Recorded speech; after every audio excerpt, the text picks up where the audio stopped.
Okay, we're here in Aberdeen on behalf of Silver Celebrations. Luke Concannon cool, has graciously decided to do a little interview and speak a bit about music.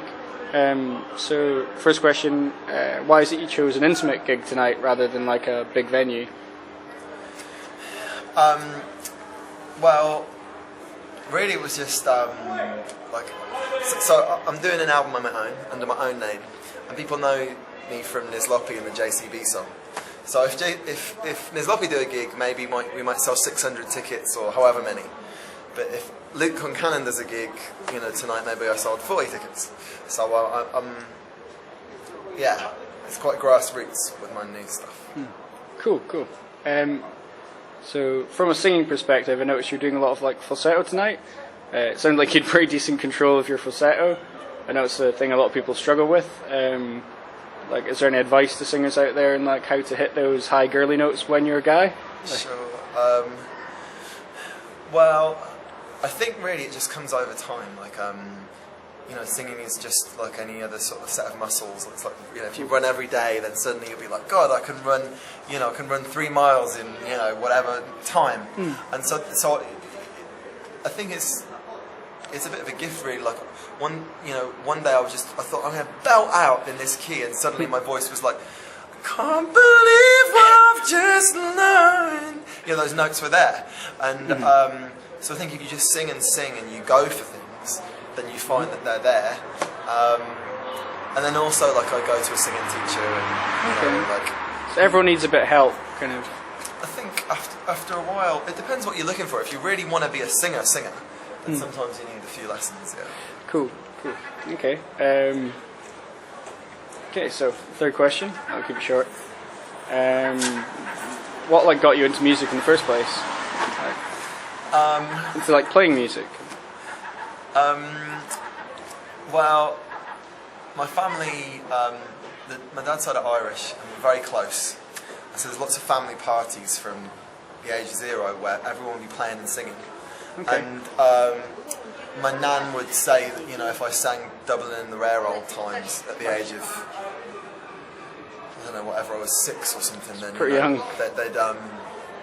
She'd just be made up. So we started singing in front of the family from a very young age, and associated it with, home and being fed chocolate cake. So that song you did at the end, the Irish one. That was quite a folky one. Was that kind of true to your roots, where you come from? Yeah, that's coming from the Dubliners, but it's a Scottish song. But Tramps and Hawkers. It's that's what it's called. Tramps and Hawkers. So last question. So keep it for too long. Not question, just would be some advice you could give to aspiring musicians who aren't signed yet, doing the gigs down in Cellar, South 35 and around Aberdeen. Some nice advice you could give them for. I'd say you don't know what you can become. There's infinite potential in us. You'd be surprised. With something more than we ever planned to be often. So it's just if you go for broke with your music and you just do it, if you play a few gigs, then you'll be pissed off with yourself. You'll be like, I could have done that better. I want to go and do it again. And something about booking gigs is great because it makes you practice. It makes you're like, I'm bored of those songs. I want to write some better songs.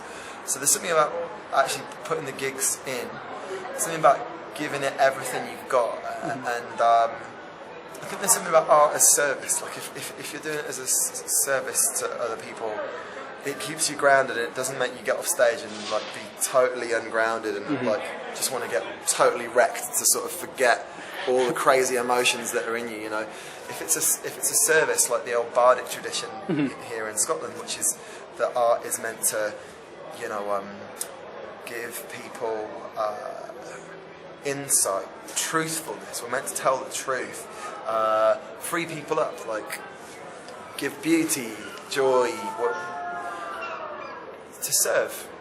Then I think that helps it flow out. And also, if you feel it coming through you rather than from you, let it flow through you. just blossoms. Then, you know,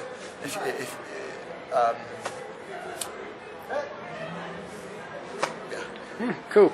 Well, thank you very much on behalf of all the musicians of Aberdeen. Yeah.